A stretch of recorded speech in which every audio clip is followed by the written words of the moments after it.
इमरान मसूद, ये नाम तो आपने अक्सर सुना ही होगा। सहारनपुर से लोकसभा के सांसद हैं, कांग्रेस के बड़े नेता हैं, पार्टी बदलने का पुराना इतिहास है और आज फिर से ये चर्चा में आ गए हैं। जी हाँ, एक बड़ा बयान दे डाला है इमरान मसूद ने और समाजवादी पार्टी को आड़े हाथों पर ले लिया है। बहुत समय से चली आ रही खींचतान अब कैमरे पर साफ तौर पर निकल कर आने लगी है। इमरान मसूद ने भी हाल में ही अपने बयान को देते हुए कहा कि वो अब जीत के आए हैं तो अपने दम पर जीत के आए हैं, उन्हें किसी की आवश्यकता नहीं रही थी। उन्होंने समाजवादी पार्टी से किसी प्रकार का कोई सहयोग नहीं लिया और वो किसी भी तरह से सपा के एहसानमंद नहीं है। इमरान मसूद यही नहीं रुके, उन्होंने ये भी कहा आने वाले समय में हमारी पार्टी यानी कांग्रेस पार्टी सहारनपुर में अपने दम पर चुनाव लड़ने का काम करेगी। मैं खुद के दम पे जीत के आया हूं, मैं राहुल गांधी, प्रियंका गांधी के आशीर्वाद के माध्यम से जीत के आया हूं, मुझे किसी की आवश्यकता नहीं। और यहां तक उन्होंने कह डाला कि जो लोग सोच रहे हैं कि गठबंधन होने के कारण कांग्रेस की सीटें आई है, वो ये जान लें उनकी सीटें कांग्रेस के कारण आई हैं। अब मैं थोड़ा आपको ऐतिहासिक पृष्ठभूमि बताऊंगा कि आखिर क्यों इमरान मसूद समाजवादी पार्टी को लेकर लंबे समय से मुखर होते आ रहे हैं। जी हाँ, पहले परिचय जानना जरूरी होगा इमरान मसूद का। इमरान मसूद राशिद मसूद के परिवार से आते हैं, समाजवादी पार्टी में रहे, बसपा में रहे, निर्दलीय चुनाव लड़े, कांग्रेस से लड़े, कांग्रेस छोड़कर बसपा में गए, फिर छोड़कर सपा में आए और फिर छोड़कर वो कांग्रेस में आ गए।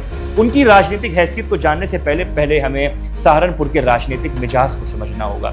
जी हाँ, सहारनपुर की राजनीति हमेशा सदैव मसूद परिवार के इर्द गिर्द रही है। सहारनपुर लोकसभा की मैं अगर आपसे बात करूं, सहारनपुर नगर सीट, सहारनपुर देहात सीट, रामपुर मनीहारन, देवबंद, इन सारी विधानसभा सीटों में मसूद परिवार का हमेशा से अच्छा दबदबा रहा है। 2007 से लगातार इमरान मसूद चुनाव लड़ते सहारनपुर की किसी न किसी सीट से आ रहे हैं। अभी इससे पहले 2017 का और 2012 का विधानसभा चुनाव उन्होंने नकुड़ सीट से लड़ने का काम किया था और दोनों बार वो 4-4 या 5-5 हजार वोटों के मामूली अंतर से चुनाव हार गए थे। लड़े तो वो कांग्रेस से थे, लेकिन कांग्रेस का जब एक प्रकार से 2022 में गठबंधन नहीं था, तब उन्होंने अखिलेश यादव से संपर्क साधा और अखिलेश यादव की पार्टी में शामिल हो गए थे। उसके बाद में चीजें ठीक नहीं हुई, वो छोड़ के मायावती की पार्टी में जाते हैं, वहां भी बातचीत नहीं बनी तो वो कांग्रेस में आ जाते हैं। ये तो मैंने आपको उनकी ऐतिहासिक पृष्ठभूमि में बताया और ये बताया कि सहारनपुर में उनकी राजनीति इतनी ज्यादा क्यों मजबूत रही है। दूसरी बात, ये हमला आखिर इतने लंबे समय से चल क्यों रहा है। कई राजनीतिक विश्लेषण बताते हैं कि इमरान मसूद एक अभिलाषा के कारण, एक मांग के कारण अखिलेश यादव के पास गए थे। अखिलेश यादव ने उनके टिकट की बात नहीं करी, अखिलेश यादव ने कहीं ना कहीं उनको सम्मान, वो उचित जगह नहीं दी।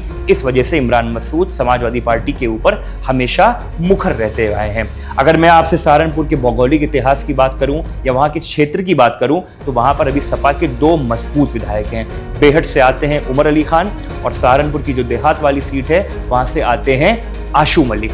आशू मलिक के बारे में भी जानना आपके लिए थोड़ा ज्यादा जरूरी होगा। जी हाँ, आशू मलिक समाजवादी पार्टी के दिवंगत नेता श्रद्धेय मुलायम सिंह यादव के काफी करीब रहे हैं, अखिलेश यादव के भी काफी ज्यादा निकट हैं और उनका कहीं ना कहीं अदावत चलती है सहारनपुर के सांसद इमरान मसूद से। और यह अदावत आज की नहीं है, यह अदावत चली आ रही है 2022 के नगर निगम चुनाव के दौरान से, जब उनके भाई चुनाव लड़ रहे थे और दूसरी ओर बसपा से चुनाव लड़ रही थी इमरान मसूद की परिवार की एक महिला। इस वजह से वो लड़ाई लगातार चलती आ रही है। अब दावा इसलिए और ज्यादा यहाँ पर बढ़ता आ रहा है क्योंकि इमरान मसूद के एक सहयोगी हैं जिनका नाम है शाहनवाज खान। वो अभी समाजवादी पार्टी से एमएलसी हैं। कई बार आप उनको इमरान मसूद के साथ देख भी सकते हैं।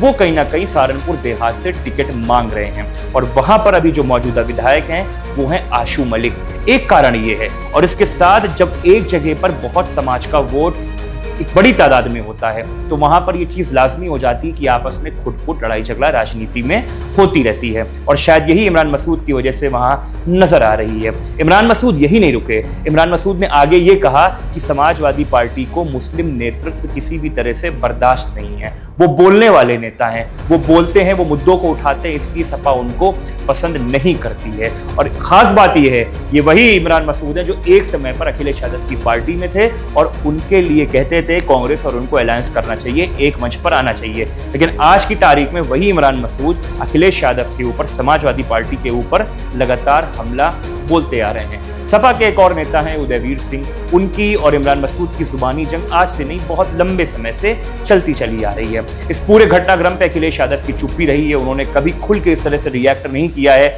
कोई बयान उनके खिलाफ में नहीं दिया है और उन्होंने हमेशा गठबंधन धर्म की बात करी है और कहा कि मैं राहुल जी और प्रियंका जी के साथ मिलकर इंडिया अलायंस को यूपी में मजबूत करूंगा। जहां पर जो नेतृत्व की समस्या है, जहां पर जो संगठन की समस्या है, मैं चाहूंगा कि वहां का जो लोकल नेटवर्क है, जो वहां का स्थानीय नेटवर्क है, स्थानीय संगठन है, वो मिलकर इस पूरी परेशानी को, टिकट वितरण हो चाहे आपसी खींचतान हो, उसको हल करने का काम करे। अखिलेश यादव ने ये बात करी, लेकिन इमरान मसूद ने अपनी तैयारियों को एकदम स्पष्ट कर दिया है। उनका साफ कहना है कि कांग्रेस का कैंडिडेट यहां से लड़ेगा।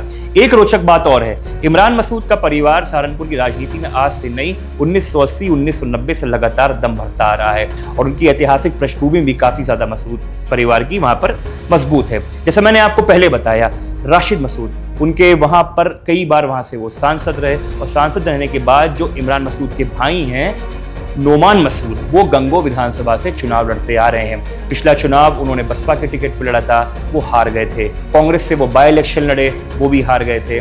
कुल मिला के एक सार निकल के ये आता है कि वहां की राजनीति में, वहां पे जितनी भी सीटें हैं, आसपास नकुड़ हो गई, देवबंद की सीट हो गई या चाहे रामपुर मनिहार की सीट हो गई, ज्यादातर जो टिकटार्थी होते हैं या नेता जो अभिलाषा रखते हैं चुनाव लड़ने की, वो इमरान मसूद के कारण कहीं ना कहीं वहां पर पहुंच पाते हैं कांग्रेस में।